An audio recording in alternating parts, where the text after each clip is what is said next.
Hey everybody, Aaron here. Welcome back to another anime review. Today we look at Kiss Him, Not Me, episode 7. So this was a very funny episode. I think one of my favorites so far of the shows, to be honest. It starts off with Kai going through another one of her fangirl moments where one of her characters from her favorite anime has recently passed away. That was, I think, the same one as last week with the Kane slash Lord one. So, he passes away in the show, and of course, it kind of sets her off into a really sad spiral of depression. And of course, how her reaction is typical is she's like, I want to go see the actual place that he's from, like the real life place, when they start talking about the history behind the real life person. And everyone's like, do you really want to go there? She's like, yeah, well, it's gonna be like a pilgrimage. I want to see the place. I want to be there, see where her quote unquote love was from. So they all, of course, reluctantly, well, a few of them reluctantly, of course, the senpai over there to the far left is, as always, chill and relax, which is something that his whole episode is going to be, despite everything that happens. They go down to this place, and this is going to be an interesting series of events where a lot of things happen on this island they go to. A lot of things. I will go through as many as I can. I can't go through all of them, of course, but we have, of course, during a pillow fight scene where Igarashi falls on top of Kai, and they get really close. Like, look how close they got. Oh shit! And he's like apologizing to her. This is during the pillow fight sequence where they were in the hotel, and of course the other groups didn't find that so funny. They start attacking with pillows, which I think probably is one of the funniest things. I was laughing so hard at this scene. It was so funny. Um, there's a few other scenes where they wait at a graveyard for like 30 minutes just to see his grave. Another scene is where they decide finally to go to his actual resting place, which is apparently off another island.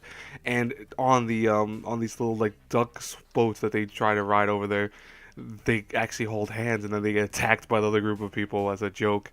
But then something actually happens where we see a giant whirlpool start sucking them up, and it causes havoc among them. Like all of a sudden, the kind of fun that they were having just a moment ago is kind of shattered, where they all get kind of scattered around and look like they all get thrown into the water.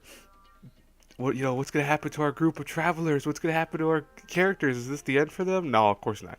I mean, that'd be too easy, wouldn't it? They end up on the island, separated, and essentially like kind of all in dire straits. Senpai ends with of Kai that I think the rest of the group is together.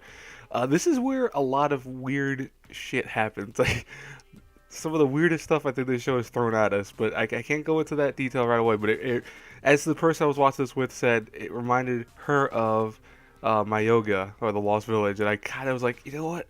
I kind of could see that, especially from one of the next scenes I'm about to show in a couple seconds. But yeah, they all start trying to find a way off the island and try to find a way to each other because they're separated.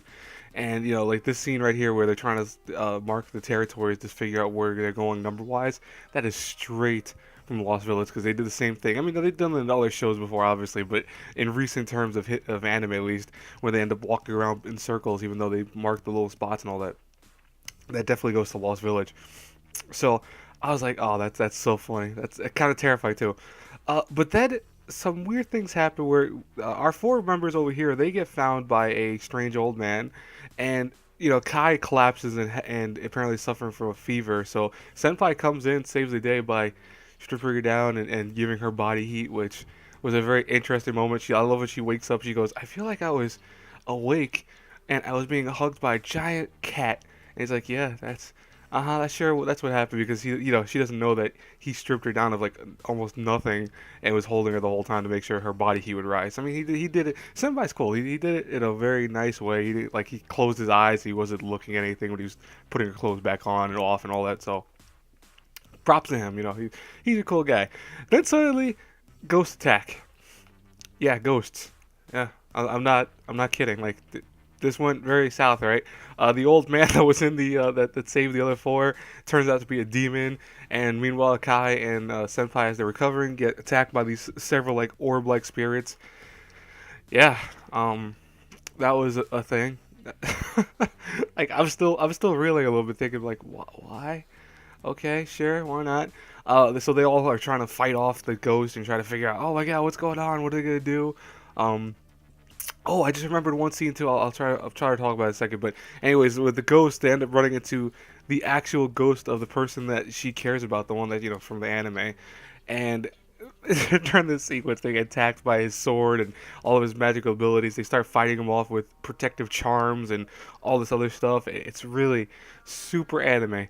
Like, she throws a charm at him and it hits him in the face, and then she's like screaming to him, "I love you, and all your fans love you. You can't be like this. You know, you're loved by everyone." And his spirit is settled, and he goes on into the afterlife, and everything's solved. And then they go back to the island, the main island. They find out, oh, it's poisonous mushrooms that made you start seeing things. Yeah, but realistically, Senpai holds out his little charm, and he goes, "Was it really?" When he sees like a giant gash on the charm where the thing hit him with the samurai sword. So I will say I forgot the one scene that I think was really funny too. And also, it wasn't a quote unquote dream and fever dream, was when Igarashi had to kiss Nana because he was giving him CPR. So that was funny. I forgot all about that. But anyways, this is a great episode. I really enjoyed it. I hope you guys did too. As always, if you like these reviews, hit the like button, subscribe to the channel, share the video. You know the whole nine. I will talk to you all later. Have a great, blessed day, everyone. Bye bye.